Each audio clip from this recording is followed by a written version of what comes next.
Hi everyone. आज इस lecture में वर्क पावर एनर्जी की ये तीसरी प्रॉब्लम है। इसमें मैं ये इरडोव का क्वेश्चन है, प्रॉब्लम नंबर 1.121। ठीक है, जो बच्चे पहली बार, आप +1 में हो, आप पहली बार वर्क पावर एनर्जी कवर कर रहे हो जेई मेन और एडवांस के लिए, इवन नीट के बच्चों के लिए भी ये प्रॉब्लम कॉन्सेप्चुअल है। क्योंकि इस प्रॉब्लम में आपको ना एक तो डिफरेंशियल थिंकिंग के बारे में थोड़ा सा समझ में आएगी बात, कि जब चीज़ें लगातार, फिज़िकल क्वांटिटीज़ लगातार चेंज हो रही होती हैं, तो हम किस तरीके से डिफरेंशियल थिंकिंग से उनको सोचते हैं, हल्के से टाइम डीटी में सोचते हैं क्या होगा। तो let me come to this problem. इस क्वेश्चन में कह रहा है कि ये ब्लॉक है मास एम का, इसको यहाँ से लेकर इनिशियल पोजीशन ए से फाइनल पोजीशन बी तक इसको हम स्लोली ऊपर लेके जा रहे हैं। और जैसा हमने सीखा हुआ है, कभी भी मेंशन्ड हो कि ऑब्जेक्ट इज मूविंग स्लोली, तो इसका मतलब उस पर लगने वाले सारे फोर्सेस क्या होने चाहिए, बैलेंस होने चाहिए। तो हम इसको एक फोर्स F लगाकर ऊपर की ओर लेके जा रहे हैं स्लोली। और ये जो फोर्स F है ये हमेशा इस आर्बिट्ररी ट्रैक, ये शेप, ये ट्रैक की शेप कुछ भी हो सकती है, आप ज़रूरी नहीं है ऐसे ही आप कुछ भी बनाना। तो इस आर्बिट्ररी ट्रैक के ये जो फोर्स F है, ये फोर्स F हमेशा इस ट्रैक के टेंजेंशियल डायरेक्शन में लग रहा है। तो आपको बताना है कि ये फोर्स कितना वर्क डन करेगा इस बॉडी को ए से बी तक ले जाने में। What will be the work done, that is the question. तो ट्राई करो अच्छे से question and then we'll discuss. ठीक है, आपके साथ ऑलरेडी मैंने क्वेश्चन शेयर भी किया है, आपको समझा भी दिया अच्छे से। You have to find work done by this force F which is always tangential to the track in slowly moving the body from A to B. ठीक, मैं स्टार्ट करता हूँ सॉल्व करना इसको। देखते हैं मतलब इसमें हो क्या रहा है कि जो फोर्स F है उस फोर्स का मैग्नीट्यूड पहले मैं चेक करूँगा कि यार ये मैग्नीट्यूड इसका कांस्टेंट है या वेरी कर रहा है। और ये तो क्लियर ही है कि इस फोर्स का जो डायरेक्शन है, डायरेक्शन तो लगातार चेंज कर ही रहा है। डायरेक्शन तो मुझे पता है कि इट इज़ कॉन्टीन्यूसली चेंजिंग।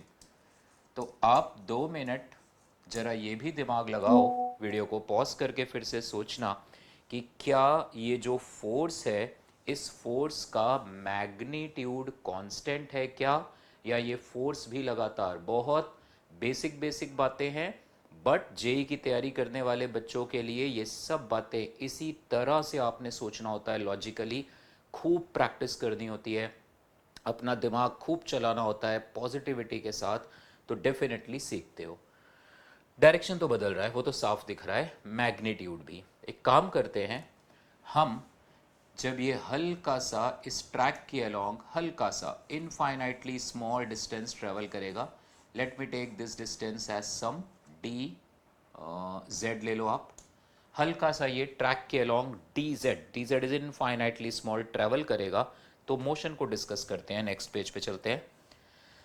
अगर हम इस मोशन को डिस्कस करें for this infinitely small distance D Z, जिसको मैंने जूम करके इतना बड़ा दिखा दिया, इसका हॉरिजॉन्टल प्रोजेक्शन है लेट अस से डी एक्स, और इसका वर्टिकल प्रोजेक्शन है डी वाई। जब ये पार्टिकल इस डी जेड डिस्टेंस को ट्रेवल करेगा, डी जेड मैं इधर दिखा दे रहा हूँ, तो ये रहा ब्लॉक। डेफिनेटली क्योंकि फोर्स हमेशा ट्रैक के टेंजेंशियल है, तो ये जो फोर्स है ये ऐसे लग रहा होगा। तो इनफैक्ट आप पिछले क्वेश्चन में इस कॉन्सेप्ट को ऐसे देख सकते हो कि जैसे ये पूरा ट्रैक छोटे छोटे डी जेड लेंथ के एलिमेंट्स में हमने तोड़ा हुआ है। मैं क्या करने जा रहा हूँ, हर बार ये ऑब्जेक्ट जब वो dz लेंथ ट्रैवल करेगा, तो उस dz लेंथ ट्रैवल करने में इस एक्सटर्नल फोर्स का जो वर्क डन है dw, उन सारे वर्क डन को मैं ऐड करूंगा। This is differential thinking. छोटे छोटे स्टेप्स में तोड़ रहे हैं, और हर dz एलिमेंट तुम्हें एक इंक्लाइन प्लेन की तरह दिखाई देगा, क्योंकि हर dz एलिमेंट का एंगल ऑफ इंक्लिनेशन चेंज होता जा रहा है। ठीक, तो अगर हम उसे देखें ध्यान से, तो ये एंगल अगर थीटा है, तो इस वक्त वेट का कंपोनेंट ऐसे आ रहा होगा नीचे की ओर, that is M G sine theta. Normal force इस वक्त एम जी कॉस थीटा को बैलेंस कर रहा होगा। तो फ्रिक्शन फोर्स, क्योंकि बॉडी मोशन में है, तो फ्रिक्शन फोर्स आ जाएगा mu M G cos theta. ये आ जाएगी फ्रिक्शन फोर्स की वैल्यू। देखते चलना, बहुत इंटरेस्टिंग रिजल्ट आपके सामने आने वाला है। थीटा वेरिएबल है यहाँ पे, क्योंकि जैसे जैसे आप उस आर्बिट्ररी ट्रैक पे जा रहे हो वो टेंजेंट का स्लोप बदलता जा रहा है, और ये थीटा वही है, ये टेंजेंट का स्लोप है टैन थीटा। क्योंकि बॉडी स्लो जा रही है, इसलिए आपका अप्लाइड फोर्स हमेशा ऑलमोस्ट इस M G sine theta plus mu M G cos theta के बराबर ही आने वाला है। ठीक है, क्योंकि बॉडी स्लो जा रही है, तो this force must be equal to M G sine theta plus mu M G cos theta के बराबर आएगा।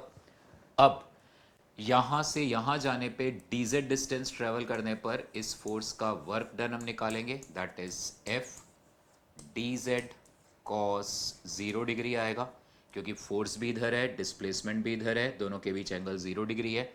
तो ये आ गया M G sine theta into D Z plus mu M G cos theta into D Z. ये आया work done. Now if you look at this particular quantity sine theta D Z, sine theta को तुम लिख सकते हो D Y upon D Z, तो ये आ जाएगा basically M G D Y, और सिमिलरली ये एक्सप्रेशन आ जाएगा mu M G D Z cos theta आ जाएगा डी एक्स। ये बड़ा इंटरेस्टिंग रिजल्ट हमारे सामने आया। ये रिजल्ट हमसे कह रहा है कि जो वर्क डन है इस स्मॉल डिस्प्लेसमेंट का, ये बेसिकली dx और dy पे डिपेंडेंट है। तो ये वर्क डन आया। अब इसका मतलब अगर मैं उस पूरे आर्बिट्ररी ट्रैक को ऐसे छोटे छोटे इंक्लाइन पार्ट्स में ऐसे ऐसे तोड़ता चला जाऊं, ऐसे मैं रैंडम बना दे रहा हूं इंक्लाइन पार्ट्स इस तरह से ऐसे बस इतने बना दिए सपोज, तो ये हॉरिजॉन्टल डिस्टेंस है दैट इज x, ये टोटल वर्टिकल डिस्टेंस हमें गिवन है that is h, this is x। किसी भी इस ट्रैक पर dz डिस्टेंस मूव कराने में जो वर्क डन आ रहा है वो आ रहा है M G sine theta into D Y plus mu M G cos theta into D X, ये डी एक्स ये डी वाई। अगली बार ये mu M G cos theta into ये D X plus M G sine theta into ये D Y. अगली बार work done mu M G cos theta into ये D X plus M G sine theta into ये D Y. तो जब इन सबको जोड़ोगे आप तो वर्क डन आ जाएगा M G, I made a mistake, mu M G D X था ना work done is yes mu M G D X M G D Y, मैं थीटा शायद ऐड कर रहा था उसमें। तो ये वर्क डन आ जाएगा mu M G D X, ये M G D Y, mu M G D X M G D Y. तो सारे M G D Y D Y D Y D Y D Y add होके this D Y plus this बनेगा H, ये plus उधर से जो mu M G है सारे D X D X D X D X add होके basically ये टोटल लेंथ बन जाएगा x, और ये हमारा फाइनल आंसर आ जाएगा that is M G H plus mu M G X. तो देखने में लगता है कि क्वेश्चन यार कैसे सॉल्व करें, डिफरेंशियल कई क्वेश्चंस में आप एलिमेंट्री सोचोगे, हल्का सा dt टाइम में क्या हुआ, हल्का सा बॉडी dx चली या dz चली तो क्या हुआ।